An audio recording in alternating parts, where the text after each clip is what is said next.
どうも、クビオです。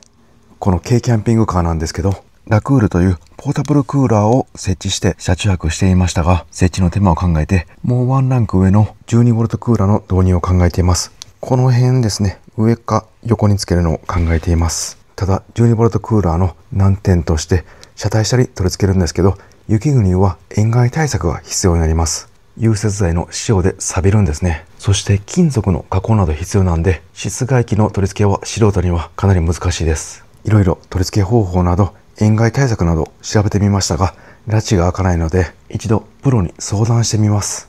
ちょうどですね、新型キャンピングカー撮影で愛知県の JP スターさん行くので相談してみようと思います。JP スターさんは日本で一番最初に 12V クーラーを導入したビルダーさんです。12V クーラー知り尽くしているビルダーさんなので、自分の軽キャンピングカーに取り付け可能か、車体下にスペースあるかなど見てもらってアドバイスもらおうと思います。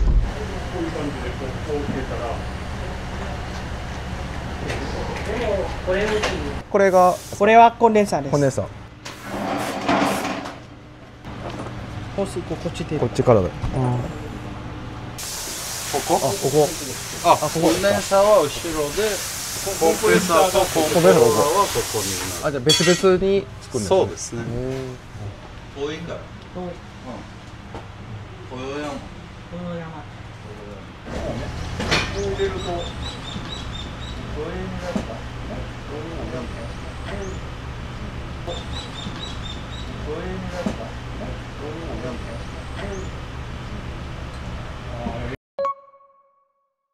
はい、撮影でですね、しばらくマイクロバカンチャス預けていました。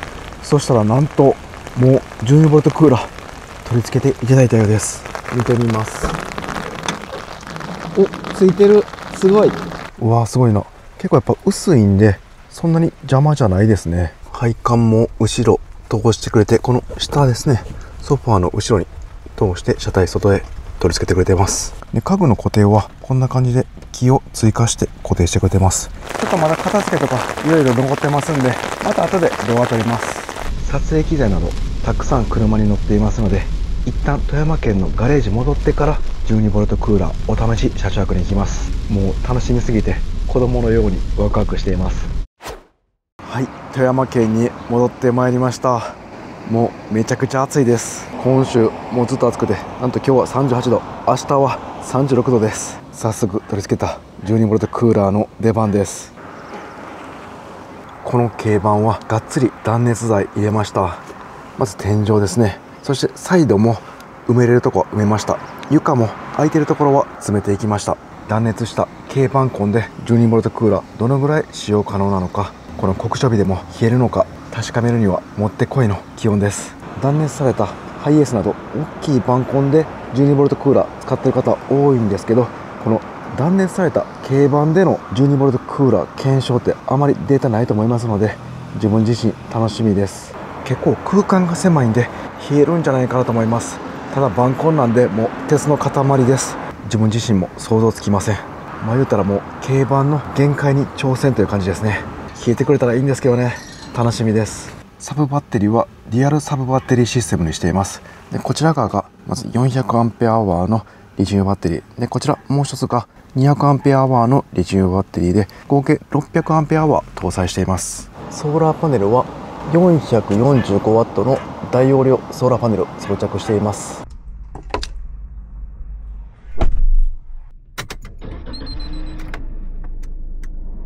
今から行くとこなんですけど、富山県のローカルスーパーで今日の食材購入します。新鮮なお魚とか購入して、その後海の方に行きます。海の見える絶景の温泉入って、そして海岸線の無料の駐車場で車中泊します。もう間違いないパターンですね。これが夏でもできるのは 12V クーラーのおかげです。そして気になっていた 12V クーラー設置して重くなって運転に少し支障が出るんじゃないかなと思っていましたが、一般道しばらく走行してみて問題ない感じです。そして名古屋から富山県まで高速道路も走行してみたんですが、特に変わった感じはありませんでした。これはほっとしました。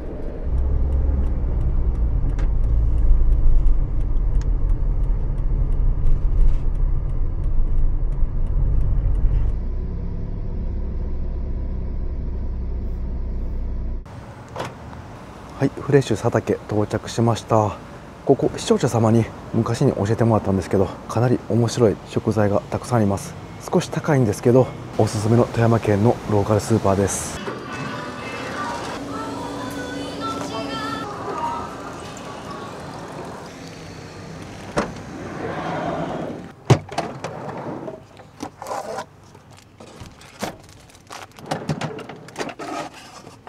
前のペットボトルの殻はここに置いて、また排水タンクとして利用します。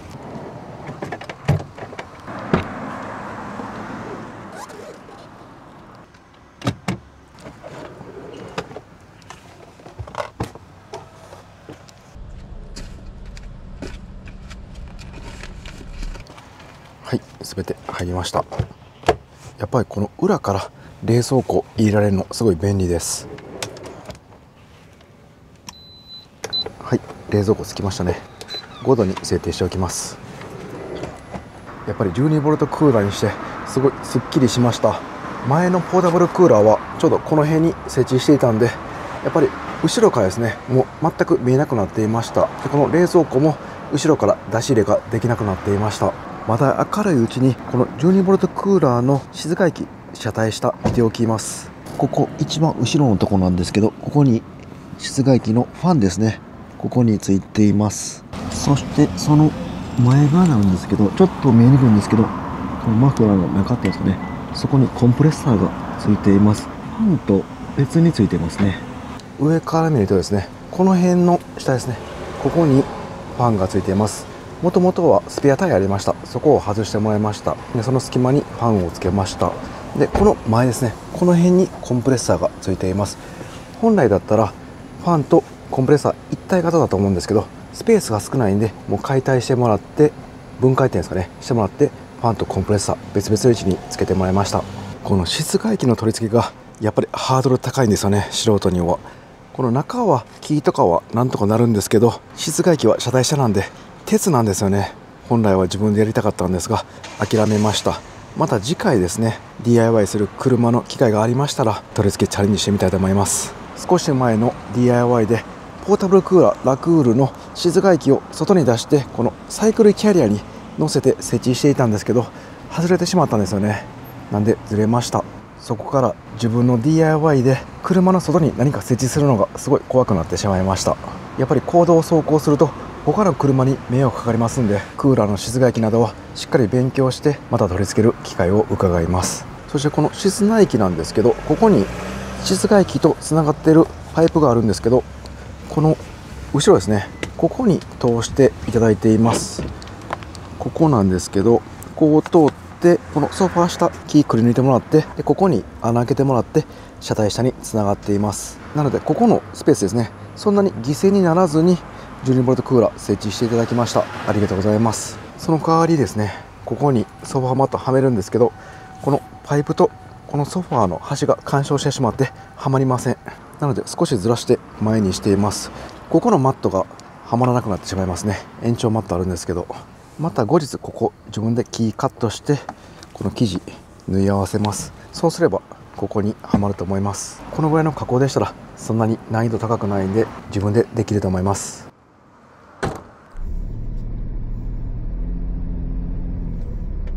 今日の朝、富山湾で採れた新鮮なお魚たくさん買ってきました。今日の夜の宴が楽しみです。ここから15分ぐらい走行すれば海の見える絶景の温泉ありますんで、まずはお風呂入ります。いやー、しかし軽だとどこでも行けるんでほんと楽ですね。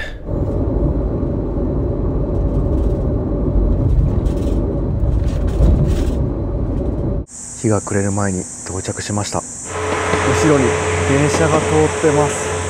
めちゃくちゃ風情ありますね。横海なんですけど、夕日に照らされて富山湾が赤く光っています。めちゃくちゃ綺麗です。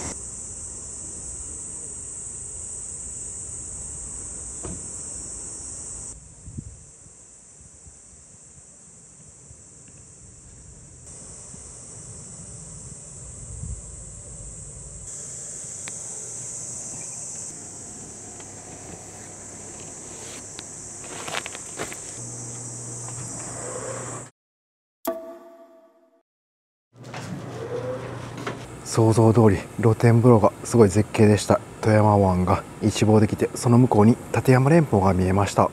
露天風呂、内湯、そんなに広くないんですけど、人も少なかったのですごい快適でした。面白かったのが、露天風呂と海の間少しスペースがあるんですけど、そこ電車通りました。ちょうど電車からは露天風呂が見えないように柵がしてあり、こちらからは電車が見えました。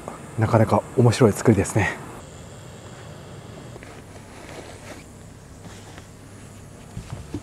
ここから海沿いに駐車場がたくさんあります。夜中入れるかわかんないので、一回順番に行って実際に見て車着できそうな場所で車着します。あ、駐車場にコインランドリーもあるんですね。ここも車着旅にぴったりですね。温泉出てすぐ横のところに駐車場あります。もう海目の前なんですけど、いいかちょっとここ様子見てみます。はい、入れますね。ちょっと街灯が少ないんで怖さはありますが、でも奥の方街灯ありますね。一回行ってみます。目の前は海で、横は芝生で最高なんですけど、夜9時以降閉鎖するようです。ここダメですね。すごいいいとこなんで、ここはまたお昼遊びに行きたいと思います。それでは次行きます。この辺地震の影響大きかったところなんで、結構道が凸凹しています。ちょっとゆっくり慎重に進みます。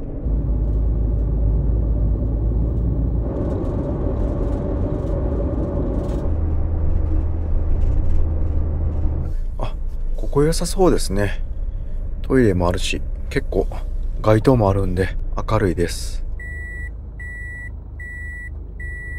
いや、すごい明るいんでもう全然怖くないです。他に車が1台だけ止まっています。かなり広いんで邪魔にならないと思います。気温は高いんですけど、もうすぐ海で風が吹いてますんで、比較的涼しく過ごせます。公衆トイレも綺麗ですね。海沿いジョギングしている方もいます。で、先ほどバイクも結構走ってましたんで、もしかしたら暴走族とかたまり場になるかもしれません。なのでノンアルコールビールにしていつでも動けるようにしておきます。とりあえず車中の準備していきます。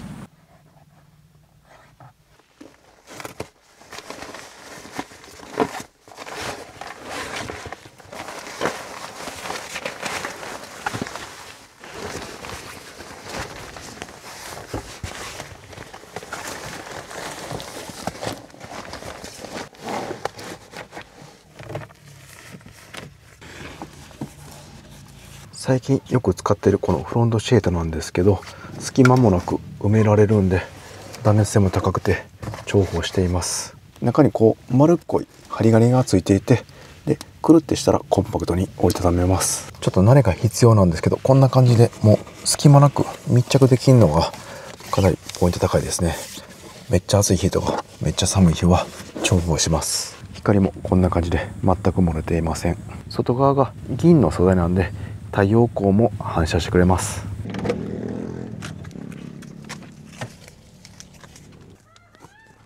サイドの断熱シェードはこんな感じで自分で自作しました。メタルシートっていう断熱材ですね。こちらに自分で切れ目入れました。でコンパクトに折りたためるようにしています。で伸ばしてこう貼り付けるだけです。で結構これ取りやすかったんですよね。キツキツに作ったつもりが隙間空いていました。倒れてきますんで仕掛け作りました。このドアのところにマジックテープですね、貼りました。でこのシェードの方にも余ったリメイクシートでマジックテープつけて貼り付けています。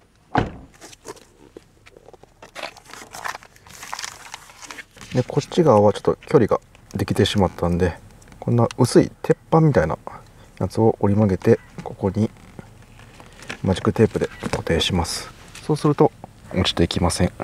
車の一番後ろ、ここも断熱シートにリメイクシート貼っています。小さい100均で売っている強力マグネットを接着剤で貼り付けて断熱シートとリアの窓を固定しています。なので取り外すのもこんな感じですぐ取り外せます。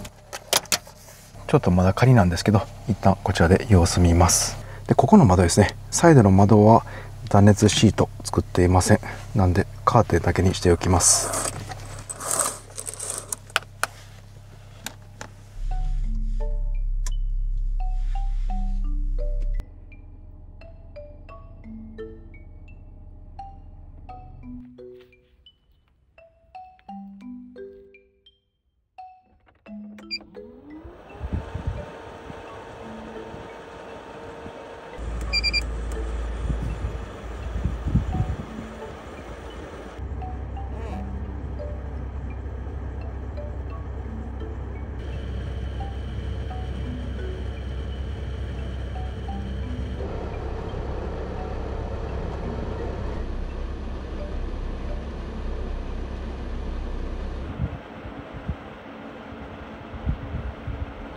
12ボルトクーラーつけて15分ぐらい経ったんですけど、もう車内はかなり涼しいです。車内は23.2 度まで下がりました。でこれはエアコンのすぐ前に置いてる温度計なんですけど、こちらは19度です。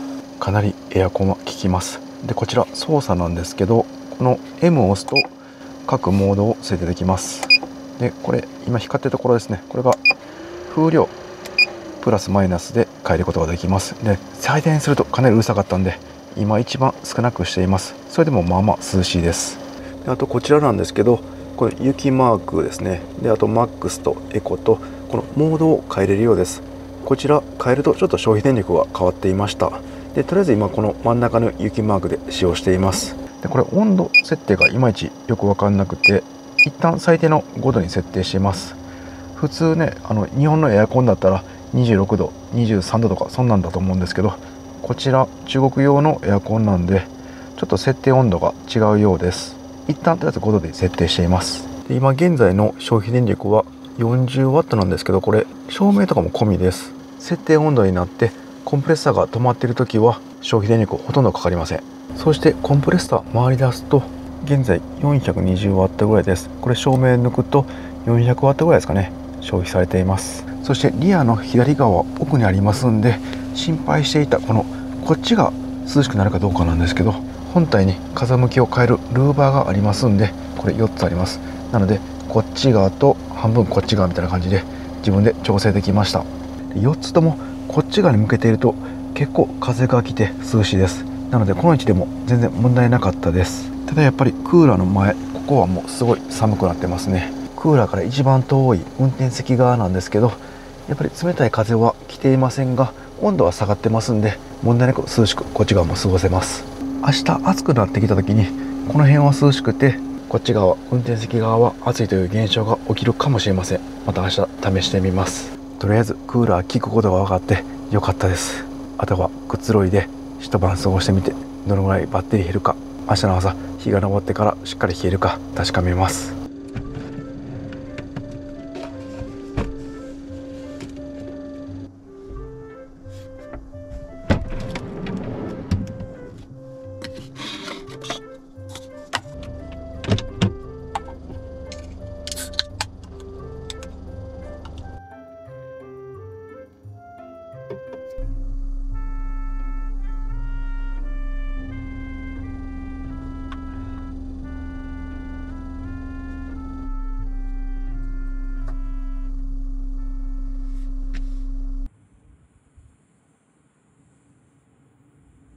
いやこの空間何時間でも折れます。気になっていたクーラーの騒音もエコモードで風量弱にすればかなり静かです。室外機の音、コンプレッサー回った時ですね、その音は若干下からウィーンという音はします。この12ボルトクーラー、今までいろんなキャンピングカーで設置されていて試していたのでだいたい癖とか分かってるんですが、やっぱり室外機の音ですね、こちらが大きいので気になります。多分このクーラーも外の音結構うるさいと思うんですが、一応チェックしておきます。コンプレッサーがずっと回るように設定温度下げておきます。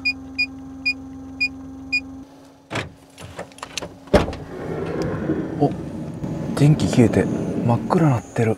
ちょっと怖いですね。これはトイレの方までもう街灯一切ついていません。もう周りは漆黒の暗闇です。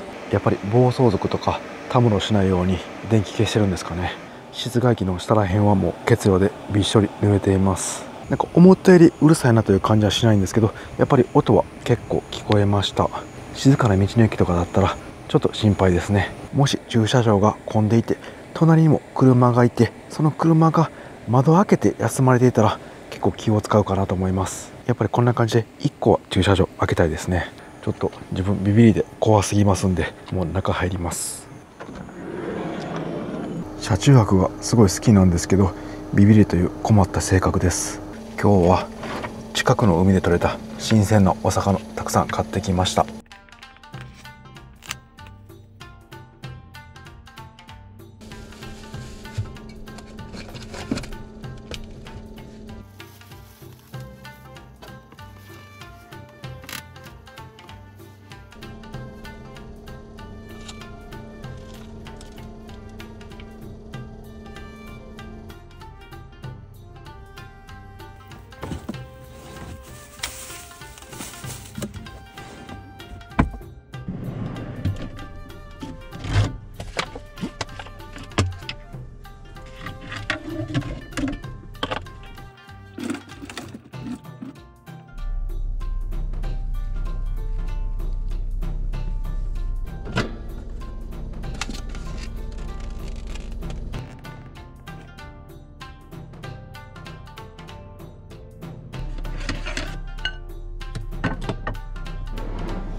今日は念願の 12V クーラー設置記念ということでもう合流しました。こんなに食べれるんでしょうか。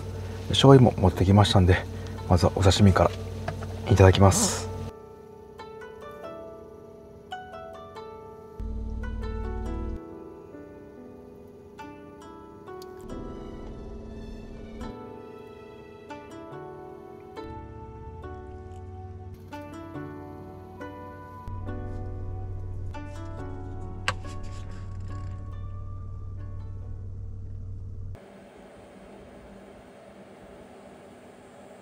ごちそうさまでした。いや、意外といけるもんですね。もう体動けません。お皿にラップやフライパンにアルミホイル敷いていたんで、洗い物なしでいけると思います。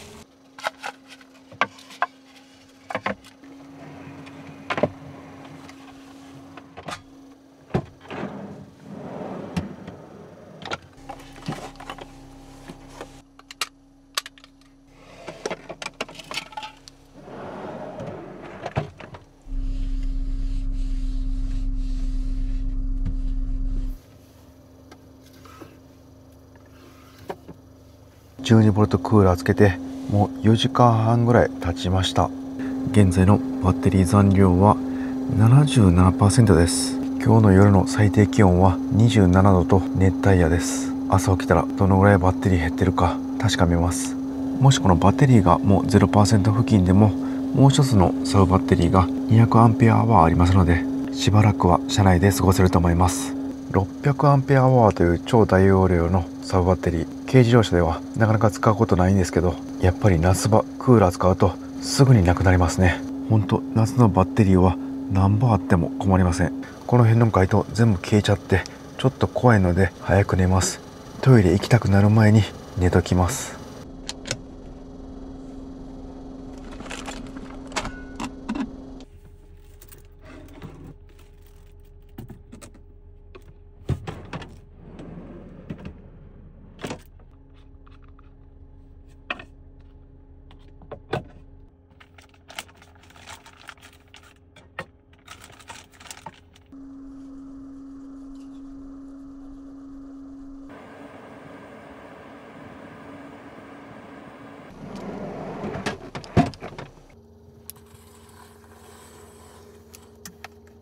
それではパジャマ着替えてベッド展開して寝る準備します。このリアの延長マット本来はここにはまるんですけど、今回はクーラーのパイプが出ていて、この本来のマットがこう出てる状態なんでもう設置できません。なのでここに置いておきます。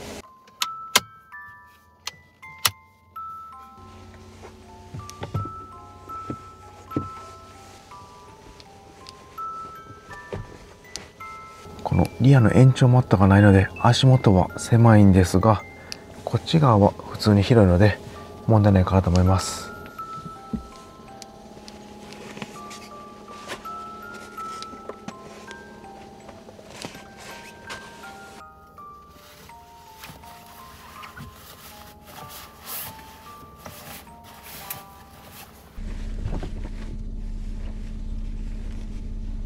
寝る前にこの家に送られてきた車旅クラブのキャンピングカーの雑誌を見ながら寝ます。このジャパンキャンピングカーラリーっていうのがあるんですけど、これが結構面白そうなんですよね。たくさんのキャンピングカーでチェックポイントを回ってゴールを目指します。期間は1ヶ月、いろんなところを回るようです。やっぱり自分で車中スポットや絶景の場所探すのも面白いんですけど、こういったコース回るのも面白そうです。いつか参加してみたいですね。熱帯夜ですが車内はかなり冷えているので気持ちいいです。ぐっすり眠れそう。キャンピングカーって装備次第でガラッとスタイル変わりますよね。よく言われているのがトイレです。キャンピングカーに設置すると公衆トイレのない場所も車中泊スポットになりますので、旅の選択肢が広がるのでキャンピングカーライフがワンランク上がる感じです。それと同じようにポータブルクーラーから 12V クーラーに変えると快適度がワンランク上がります。やっぱりセッティングなしでスイッチ一つで使用できるのが大きいです。しかも軽のこの狭い空間なのでよく冷えてくれます。夏でも標高高いところに行かなくても車中泊が楽しめるので一年中キャンピングカー楽しめます。最近の日本は熱帯地域に変わったように暑い夏が毎年続きます。もうこれ完全に気候変わってますよね。クーラーのない家同様、キャンピングカーも日本の夏を快適に過ごすのは無理ですね。今回取り付けたこの 12V クーラーは昔からあるタイプで価格も安くなってきました。もうポータブルクーラーより安くなってきましたので、車体に穴開くの抵抗ない方は 12V クーラーの方がおすすめです。でもポータブルクーラーもロマンがあっていろいろ試したいんですよね。試行錯誤をして DIY する感じも楽しいです。でもキャンピングカーは結局最後は家庭用クーラーが最強です。ただキャブコンみたいなスペースがない車は今のところこの 12V クーラーが最強ですね。問題はバッテリーの消費と軽バンで35度を超える日中でも冷えるかですね。明日全てがわかります。それではおやすみなさい。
おはようございます。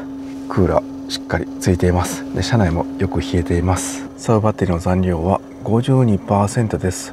で消費電力は今 250W ぐらいです。約10時間つけて 50% ぐらい減った計算になります。で今クーラー前の気温が 22.2 度、天井付近の温度計なんですけど 24.4 度、外気温が 38.3 度。今太陽はですねこっち側から照ってます。で温度計こっち側に設置していますんで、太陽が比較的当たっていて温度上がっている可能性があります。でこっち側にも温度計があります。これは 36.7 度ですね。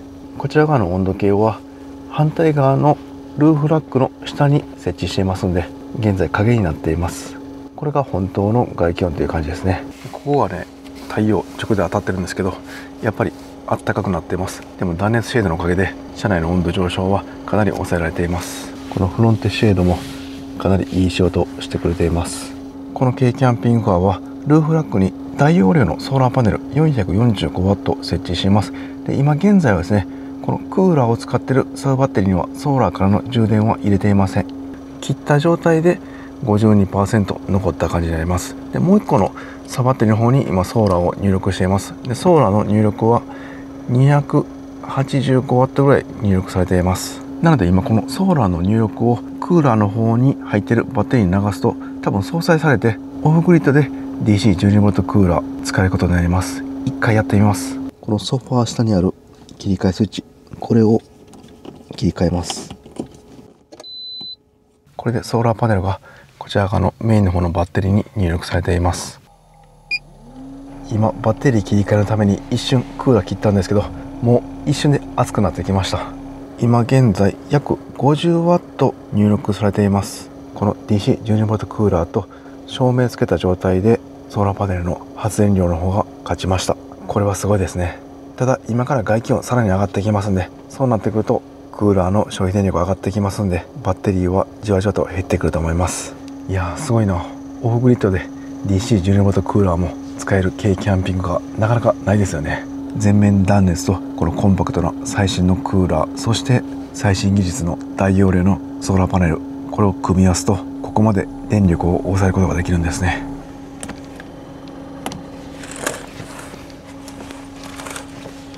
さらに断熱効果高めるためにシェードプラスカーテンもしました。フロント側もやっておきます。はい、これで全方位カーテン閉めました。さらに外が暑くなってきましたので車内も暑くなってきました。ちょっと風量上げておきます。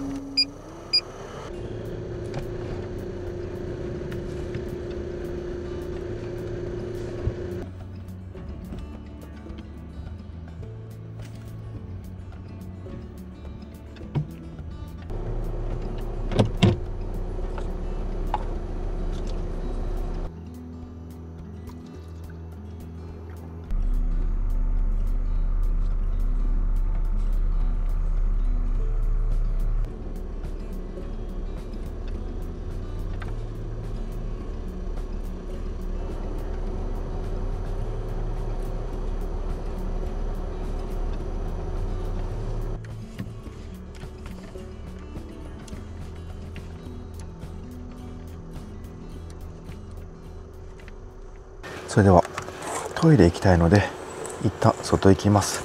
で、海沿いなんでちょっと散歩します。クーラーつけたままで風量は中にしておきます。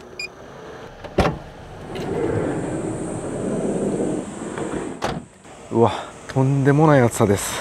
でも景色は絶景です。ちょっと屋根あるとこありましたんで、この下で涼みます。あ、日陰になると結構涼しいです。これいいですね。こんな家の庭にも欲しいです。やっぱり海近いんで海風吹くと涼しいですね。この青い海と青い空眺めてるだけでゆっくりゆったりと時間が過ぎていきます。すごい癒されます。またこの雲が夏っていう感じですね。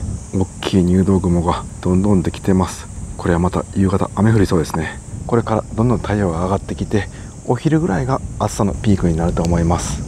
暑さ検証するにはもってこいなんですけど、この場所結構海風が吹いて涼しい時ありますんで、今回はですね街中の公園に行ってさらに気温が上がるところで検証します。でそこでクーラーつけながら検証しながら朝昼兼用のご飯いただきます。あ、涼しい。で一旦クーラー切っておきます。でシェードとカーテンも一旦直します。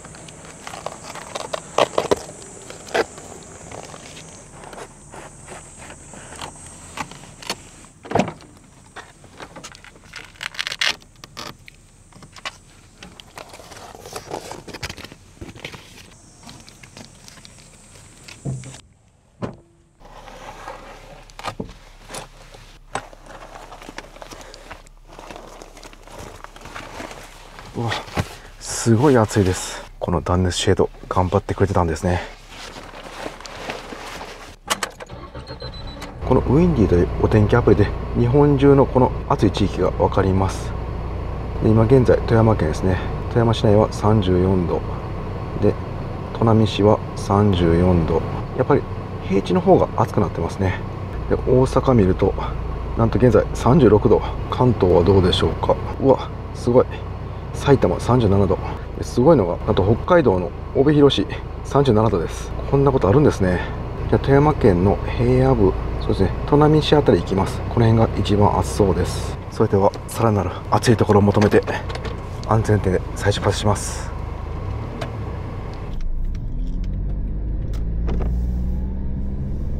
いやーもうドライブ日和です。青い空気持ちいいです。なんかこの空見てると気分晴れますね。なんかね、もう車のエアコンがアイドリングでは全然効きません。エンジンの回転数が上がってくれば冷えてきます。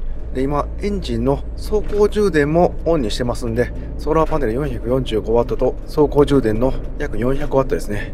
なので合計 700W ぐらい入力されてるんじゃないかなと思います。後で確かめてみます。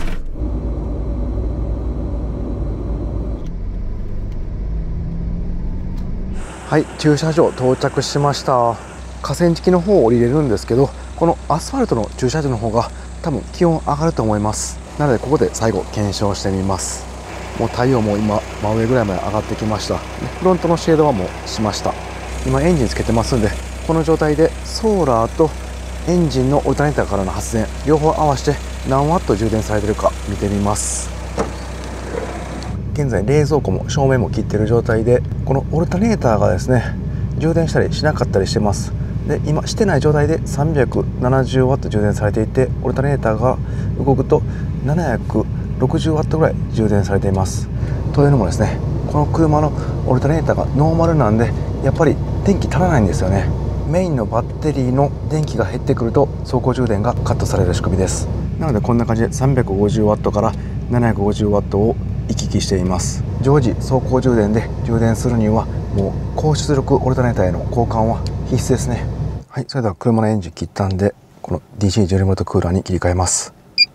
この AT っていうのがあって、これを押すとなんか23度とか普通の家庭用エアコンのような設定温度に変えられます。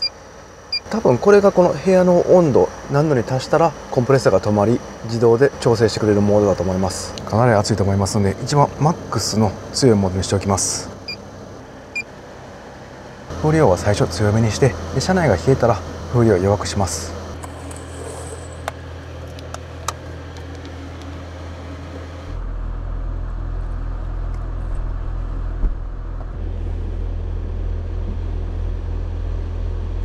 はい、風量一番強かったうるさいんでちょっと下げます。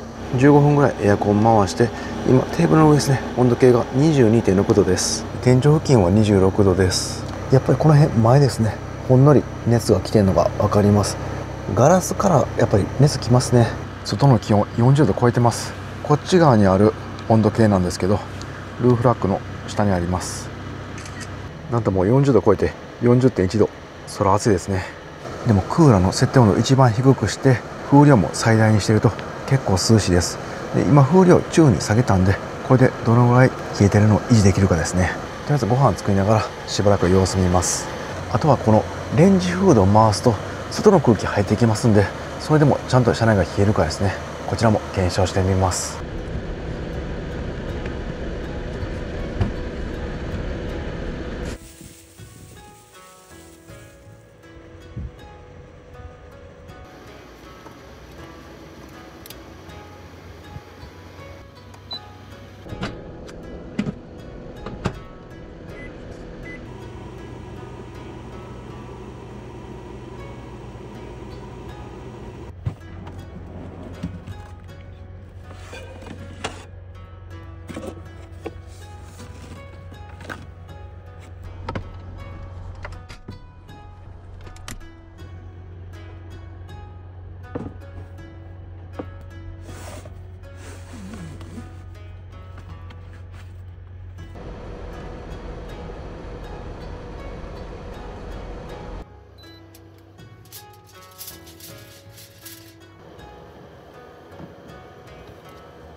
いただきます。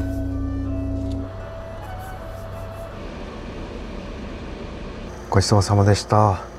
いや、サワラ美味しいですね。皮はパリッとしていて中はふっくらで、やっぱり新鮮なお魚は焼いても美味しいですね。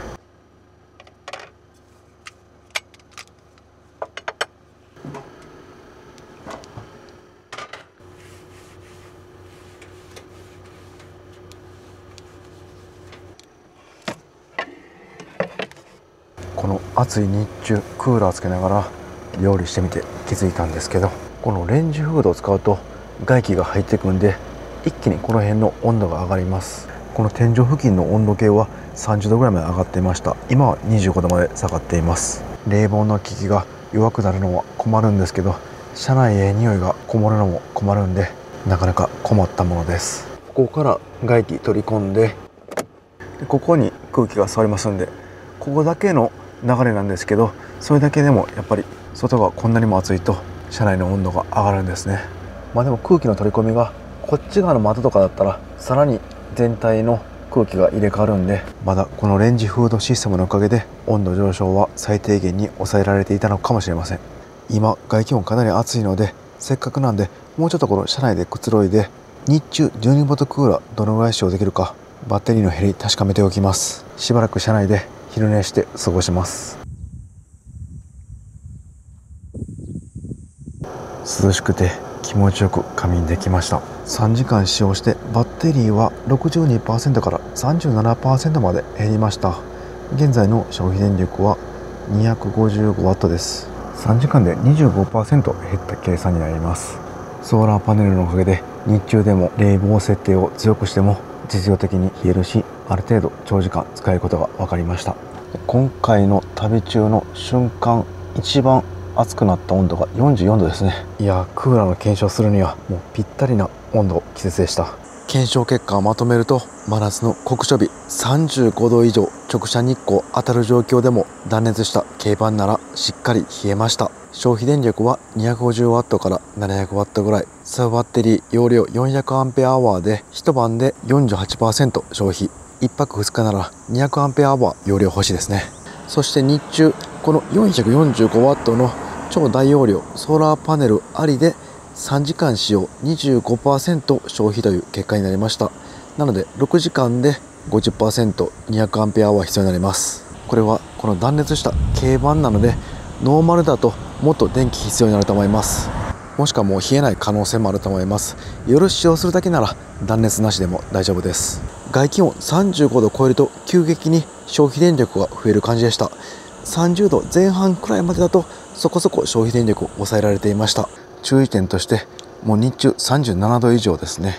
直射日光当たっている状態でも車内増えましたが、風量マックスになりますのでかなり車内はうるさくなります。ただ一旦冷えると風量を中に落としてもある程度持続できます。そしてこういった換気扇やレンジフードなど使うと一気に気温が上がってしまいます。そして自分ポータブルクーラーのラクールを使っていてこの 12V クーラーに変えたんですけど、実際にポータブルクーラーから 12V クーラーに変えて分かったメリットデメリットをお伝えします。まず最大の利点は何といってもこのセッティングいらずにこのボタンをピッと押せば冷えることですね。もうこれにつきます。でラクールの場合は室内機と室外機がダクトみたいな感じでつながっていってドアを挟んで外と中をつないでるんですけど、やはり少し隙間できます。夏場だったらその隙間からちっちゃいカーとか入ってくる可能性ありました。というか実際に入ってきました。都会とかだったらいいんですけど、もしど田舎行くと少しその隙間が気になるかもしれません。車内にワンプッシュなど虫除けスプレーしていたら問題ないレベルですが、12V クーラーはもう完全にドア閉め切った状態で使えますのでその心配はゼロです。そしてこの後ろから開けれるのはやっぱいいですね。ここの荷物も取れます。これは自分だけなんですけど、前ここにポータブルクーラーこんなところに設置していたんで配線ダクトなどで後ろが開けにくい状態でした。ポータブルクーラーラクールの配線通すようにここ削って車体も加工したのにちょっともったいないですが、しばらくゴムも蓋した状態で使ってみます。多分これで隙間もないと思います。一方デメリットとしてはやっぱり車体の下に室外機取り付けますんで塩カルですよね。こんな感じで車体下にファンやコンプレッサーがついています。ポータブルクーラーの場合はこの車内に置くか、もう使わない季節は車から下ろすこともできます。この辺はしょうがないですがデメリットですね。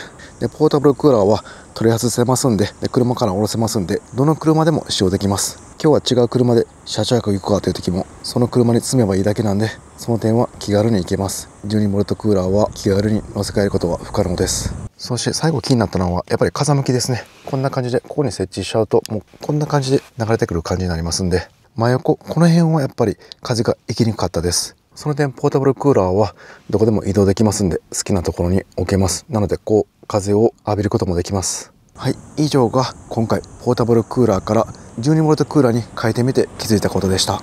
今回自分はいつもお世話になっている JP スターさんに相談してつけてもらいました。で JP スターさんに視聴者の方の車でも取り付け可能か聞いてみたら一度電話してくださいとのことでした。取り付け事例のない車は難しいかもしれないし、また JP スターさんのキャンピングカーの注文が多い時は受けられないかもしれません。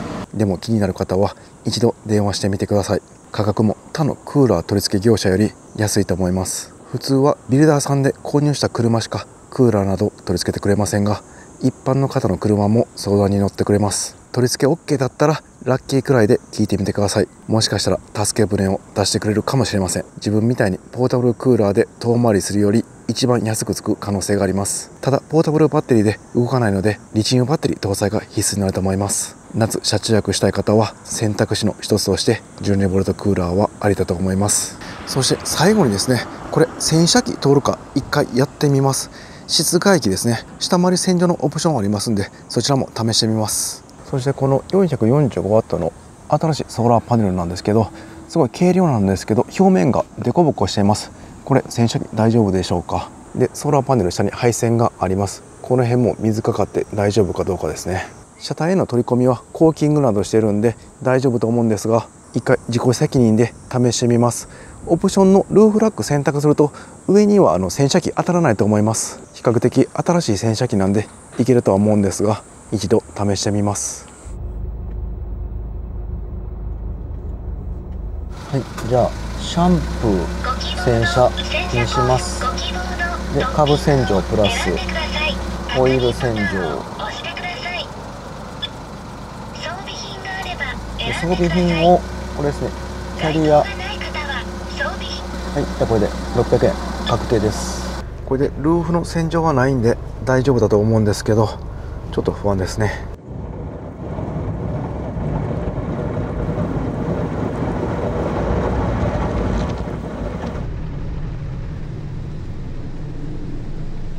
はい、ホイールも洗ってくれています。サイドもこのブラシのようなもので洗ってくれています。綺麗になりそうですね。多分天井は触ってる感じ当たってないと思います。はい、無事洗車終わりました。見た感じ大丈夫そうですね。特にソーラーパネルが取れてるところもありません。この上もね、気づいてる感じもないんで多分いけると思います。クーラーの室外機、ファンやコンプレッサーもビチビチに濡れています。問題ないと思うんですけど、後で使用してみます。一旦吹き上げていきます。